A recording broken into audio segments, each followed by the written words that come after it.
Il y a des moments dans la vie où tout se passe mal. Ça arrive à tout le monde. Des moments où on a l'impression que le ciel nous tombe sur la tête et une catastrophe en entraîne une autre. Dans ces moments-là, il y a un certain nombre de réflexes à avoir. Il y a une attitude à avoir. Parce que soit vous arrivez à remonter à la surface, à maintenir votre tête hors de l'eau avant de repartir finalement, ou alors vous coulez complètement. Tout va dépendre de votre attitude. Je vais dans cette vidéo évoquer avec vous 10 choses à faire immédiatement si vous êtes dans une situation difficile. Ça, c'est plus que difficile. Si vous avez l'impression que tout va mal, voilà ce qu'il faut faire. Il va falloir appliquer ces 10 principes-là, faire ces 10 choses-là. Si toi qui me regardes, tu traverses véritablement des temps complexes et qu'autour de toi, l'agitation est telle que tu as l'impression que tu vas être emporté par les flots, sois tranquille, cette vidéo sera un radeau pour toi, pour peu qu'après l'avoir suivi, tu puisses mettre en pratique ce qui sera évoqué. Prenez de quoi noter, on en parle tout de suite. Je suis Régis Saizy, entrepreneur multipotentiel, conférencier, formateur et artiste. Je partage avec vous sur cette chaîne du contenu propulsif pour vous aider à rêver, oser et créer. Hello les rocks, j'espère que vous êtes solides. Moi je suis en parfaite forme et je suis plein de gratitude envers l'univers. Aujourd'hui on va parler d'un sujet sérieux. Ce n'est pas forcément agréable, mais ce sont des choses qui arrivent, donc c'est important d'en parler. Que faire lorsqu'on est dans la tourmente, lorsque tout va mal? Vous savez, ces situations où on a une mauvaise nouvelle le lundi, le mercredi, on en a une autre, le jeudi, on en a une autre, le samedi, on apprend qu'un proche est décédé. Quelques temps plus tard, on perd peut-être son boulot où il y a un contrat sur lequel on comptait qui n'est pas signé finalement, etc. Et tout s'enchaîne dans la vie perso, la vie pro.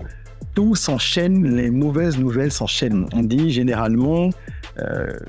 il y a cette petite maxime, hein, quasiment, c'est devenu une maxime, oui, on dit que comme un malheur ne vient jamais seul. Alors, il vient toujours avec toute une équipe derrière.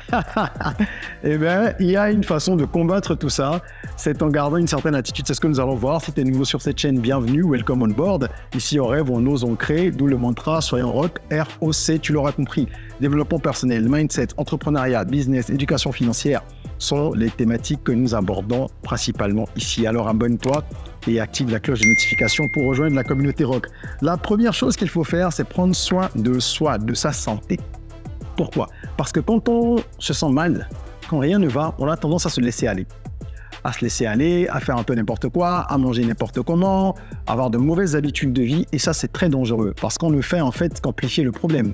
Lorsque vous avez ces attitudes-là, lorsque vous prenez de mauvaises habitudes parce que tout va mal, vous pensez que ça va vous soulager. Ça ne soulage pas. Parfois, ça va juste augmenter votre taux de dopamine là sur le moment.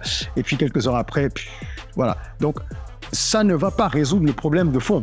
Et tant que le problème de fond n'est pas résolu, en fait, vous n'avez rien à régler et vous créez d'autres problèmes de santé qu'il va falloir gérer plus tard. C'est pas très intelligent. On n'a pas toujours la lucidité de s'en rendre compte. C'est pour ça qu'il est important d'entendre d'autres personnes nous le répéter parce que parfois on sait ce qu'il faut. Mais le plus important, c'est de mettre en pratique les choses. C'est pas seulement de les savoir. Comme je dis dans l'album Soyons rock. D'accord? Donc, prenez soin de votre santé à ce moment-là. Si vous pouvez même aller au sport, allez faire du sport de façon plus intensive que d'habitude. Ou si vous n'en faisiez pas, ben, mettez-vous au sport justement et faites attention à tout ce qui va impacter votre équilibre. D'accord? Il faut que vous puissiez dormir convenablement, même si c'est dur parce qu'on a beaucoup de soucis, comme on dit. Faites l'effort de dormir suffisamment. Faites l'effort de ne pas vous mettre une pression supplémentaire. Tant que vous ne serez pas en forme, rien de ce qu'on va voir par la suite ne pourra être véritablement bien implémenté. Donc, santé mentale, santé physique, très important. Deuxième chose à faire, vous devez arrêter de creuser. C'est-à-dire qu'à un moment donné, il faut arrêter ce qui ne fonctionne pas. Vous ne pouvez pas continuer à lancer une balle contre le mur et vous attendre à ce qu'elle ne rebondisse pas. Elle ne va pas transpercer, hein, elle ne va pas passer à travers le mur. Hein, c'est pas possible, quoi. C'est pas un missile. Okay, c'est une balle. Donc, à un moment donné, justement, soit il faut aller chercher un missile, soit il faut arrêter de lancer dans cette direction et lancer ailleurs. Il y a forcément une alternative qui va fonctionner ou va vous permettre au moins de commencer à avoir des perspectives.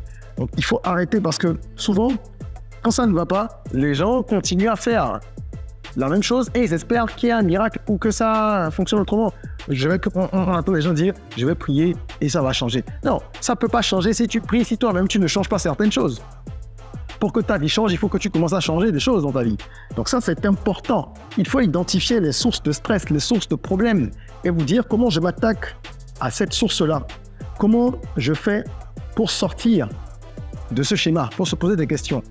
Les mauvaises fréquentations, en tout cas celles qui ont un impact négatif sur vous, vous devez avoir suffisamment d'objectivité pour pouvoir les identifier également et apprendre à dire non à certaines choses, dire non à certaines requêtes, à des engagements, etc. Donc, arrêtez de faire ce qui ne fonctionne pas parce que ça ne produira pas de résultats différents. Le troisième point consiste à ne pas commencer de nouveaux projets ou à ne pas se lancer dans de nouveaux chantiers trop importants. Ce n'est pas une contradiction avec ce que j'ai dit avant. Juste avant, j'ai dit qu'il ne faut pas continuer à faire la même chose. Il faut chercher des options. Mais ça ne veut pas dire se précipiter et commencer à faire d'autres choses. Non, il faut éviter de se disperser. Ce que vous devez faire, c'est trouver des solutions qui vont permettre déjà de régler les problèmes dans l'immédiat. Qu'est-ce qui peut avoir un impact direct sur ma situation actuelle? Les grands chantiers, eux, on les planifie. Et on prend le temps de décliner un plan d'action, d'attaque, appelez ça comme vous voulez, pour les mettre en œuvre, pour les déployer. On ne démarre pas en se disant « ouais, bon, donc ça ne va pas, donc tout de suite, je vais aller changer de boulot demain matin. » Exemple, ben non, tu ne changes pas de boulot du jour au lendemain. Par contre, si c'est ton boulot qui est la cause de ton mal-être, eh ben, tu commences déjà peut-être à être moins impliqué, ça ne veut pas dire moins bien travailler. Tu fais ce qu'on te demande, mais tu commences à être émotionnellement moins impliqué, tout doucement. Les personnes avec qui tu as du mal au boulot et qui font partie du malaise occasionné, ben tu commences à réduire les interactions avec elles, dans la mesure du possible. Et tu entrevois maintenant le changement de société ou le changement de voie, de domaine carrément, en faisant un plan. Mais tu ne te précipites pas en disant « demain matin, je vais te donner ma lettre de démission ». Non. Même si tu dois donner ta lettre parce que tu as un préavis de 3 mois, ok, là tu le fais parce qu'il y a le préavis. Mais c'est que tu as déjà un plan, dans une certaine mesure, d'accord? Donc il faut éviter de se précipiter parce que quand on est désespéré, déprimé, mal en point, on a tendance à prendre des décisions un peu bêtes. On ne réfléchit pas très bien, on fait des choses sous le coup de la colère et de la pression et c'est généralement pas des décisions très réfléchies ni intelligentes. Quatrième point, il faut démarrer une routine si vous n'en avez pas. Si vous en avez une, il faut l'appliquer véritablement. Ceux qui n'ont pas de routine quotidienne, sachez que c'est impossible d'aller aussi loin qu'on l'entrevoit sans routine. Vous devez avoir une routine qui va vous permettre de planifier vos journées, d'avoir des objectifs concrets justement pour chaque jour, parce qu'il y a ce qui est immuable. Hein. Je vais faire du sport à telle heure, je vais manger à telle heure, je vais faire une sieste à telle heure. Ça, ce sont les tâches immuables d'une journée dans une routine. Au-delà de ça, il y a des objectifs que vous rajoutez maintenant à la routine, donc dans la journée, des objectifs clairs, des objectifs par trimestre, par semestre, trimestre, mois, semaine, jour, etc. Donc il faut avoir une routine et pouvoir établir des objectifs. La routine vous permet d'avoir une stabilité mentale. Vous savez ce que vous allez faire à tel moment. Donc vous ne vous laissez pas submerger aussi facilement que cela.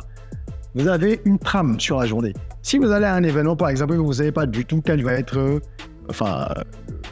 programme.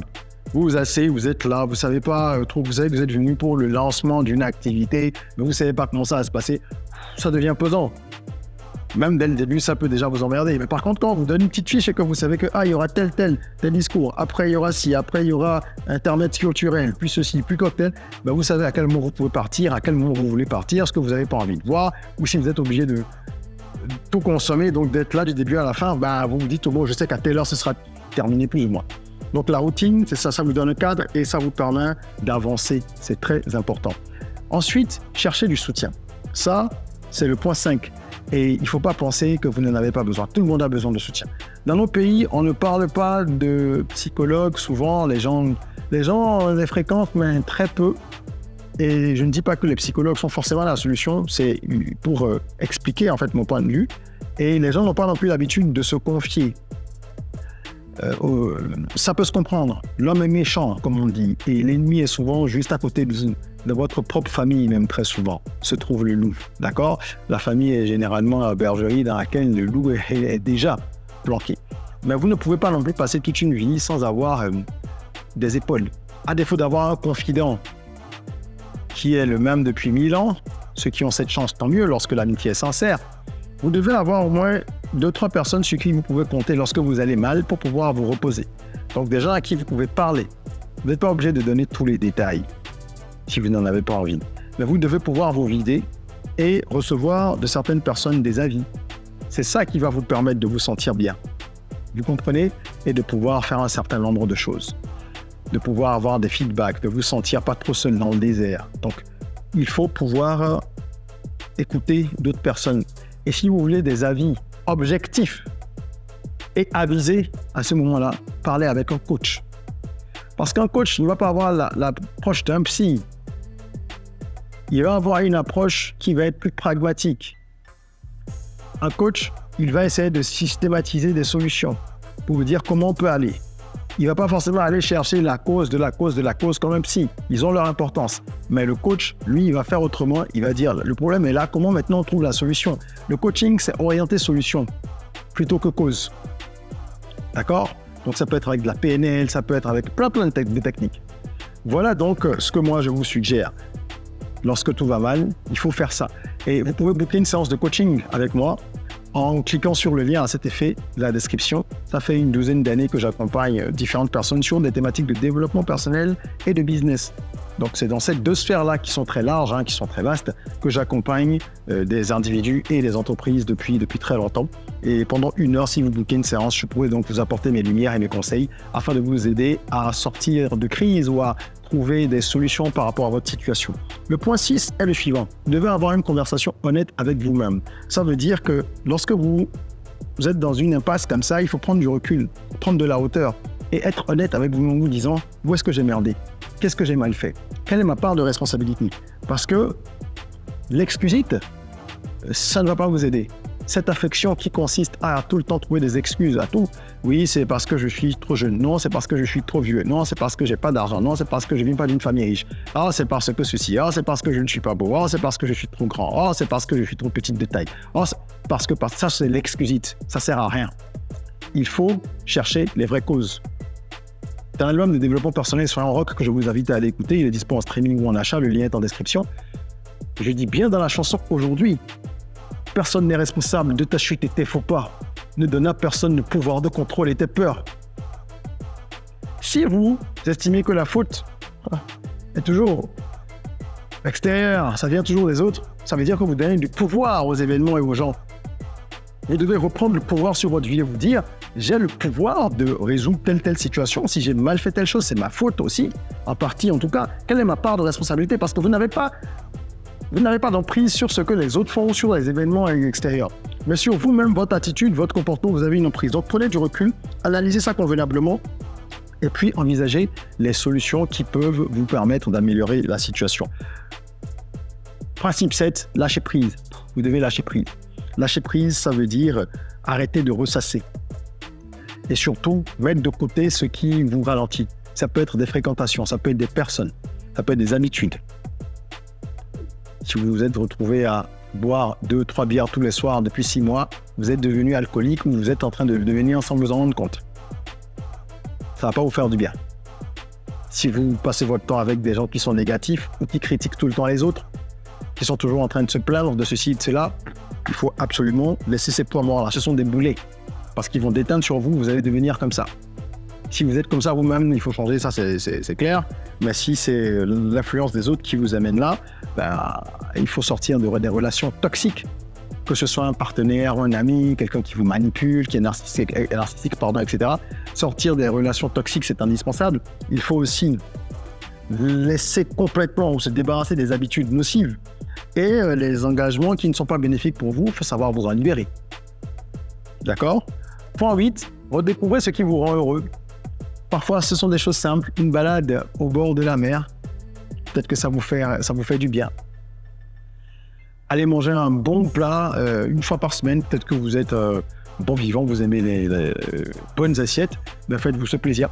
Vous devez en fait rechercher les activités qui vous passionnent et qui, en fait, que ce soit des hobbies, des passe-temps, que sais-je, toutes ces activités-là qui vous mettent dans un état d'esprit positif, qui augmentent vos vibrations et qui vous procurent du bien-être. Il faut les identifier, puisqu'il y a bien eu un moment où vous étiez heureux dans votre vie.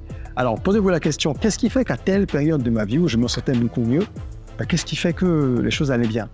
Est-ce que c'était mon entourage? Posez-vous la question. Est-ce que c'était mes habitudes de vie? Est-ce que c'était mon travail?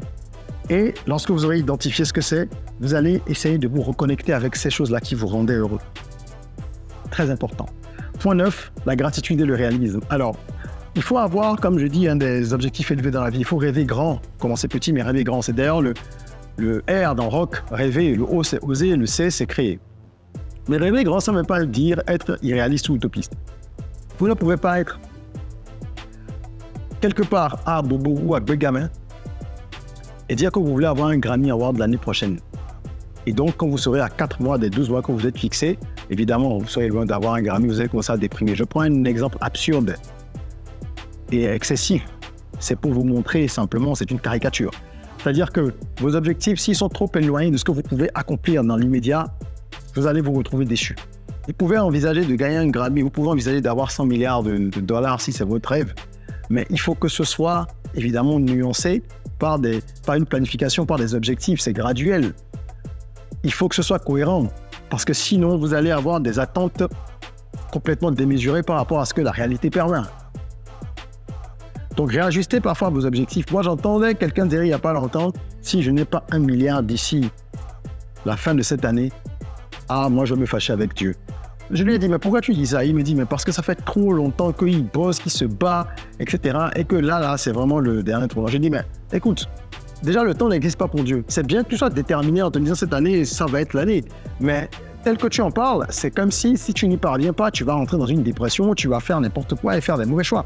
Donc parfois, il faut se demander si nos attentes sont réalistes par rapport à notre situation actuelle et travailler 2 fois plus pour aller plus vite, bien sûr, mais être réaliste et être dans la gratitude. C'est pour ça que j'ai mis les deux ensemble. Parce que quand vous êtes dans la gratitude, c'est que vous êtes reconnaissant pour ce que vous avez. Et quand vous êtes reconnaissant pour ce que vous avez, la vie vous en rajoute. Il est dit dans les Écritures saintes qu'à ceux qui en ont déjà, on donnera en plus, et à ceux qui n'ont rien, on notera le peu qu'ils ont. Et il faut le comprendre ainsi. Ceux qui sont déjà reconnaissants de ce qu'ils ont, ils s'estiment déjà riches.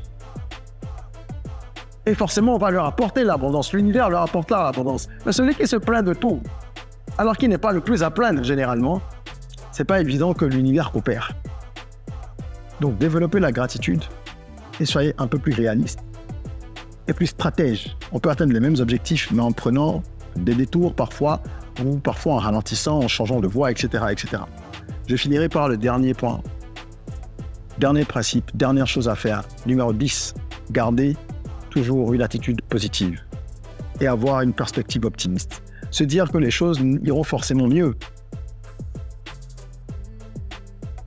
Après le creux de la vague, la vague remonte.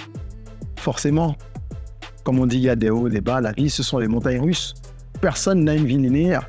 Est-ce que vous auriez voulu avoir une vie linéaire, même si on vous proposait ça? Ça voudrait dire que tout serait plat. C'est pas possible. Et pourquoi vous voulez donc avoir une vie avec une courbe ascendante continue? Ça n'existe pas. Tout ce qui monte est destiné à tomber. C'est à nous de travailler pour éviter la chute totale et avoir donc des amortisseurs pour que lorsqu'on a des fluctuations comme ça, que ce soit toujours tempéré. Qu'on puisse retomber un peu sur nos pieds, quoi. Ne pas tomber complètement, pas de chute, des baisses de forme, des baisses de régime et on repart. Mais c'est intégré dans le cycle de la vie. Et voilà pourquoi il faut le comprendre. Et quand on l'a compris et intégré, on est forcément optimiste. Les épreuves, c'est comme le go slow, ça nous ralentit, mais ce n'est pas éternel. Vous entendrez ça dans le morceau Molo Molo de l'album Soyons Rock. Allez l'écouter, achetez-le ou streamez-le. Et pour ceux qui l'achèteront, il y a un livret de développement personnel qui est offert, qui va vous faire du bien.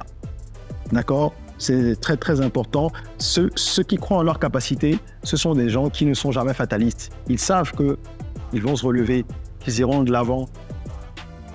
Il faut croire en soi pour pouvoir affronter les vicissitudes de la vie.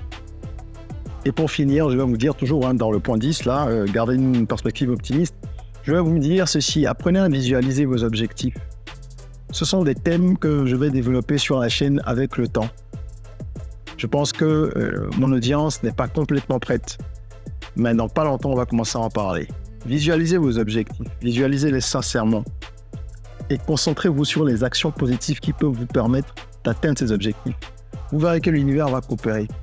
Cherchez les solutions au lieu de ressasser tout le temps les problèmes et les difficultés. Et vous verrez la magie opérer. On en reparle plus en détail bientôt. J'espère que cette vidéo vous a plu. Si c'est le cas, mettez un petit like.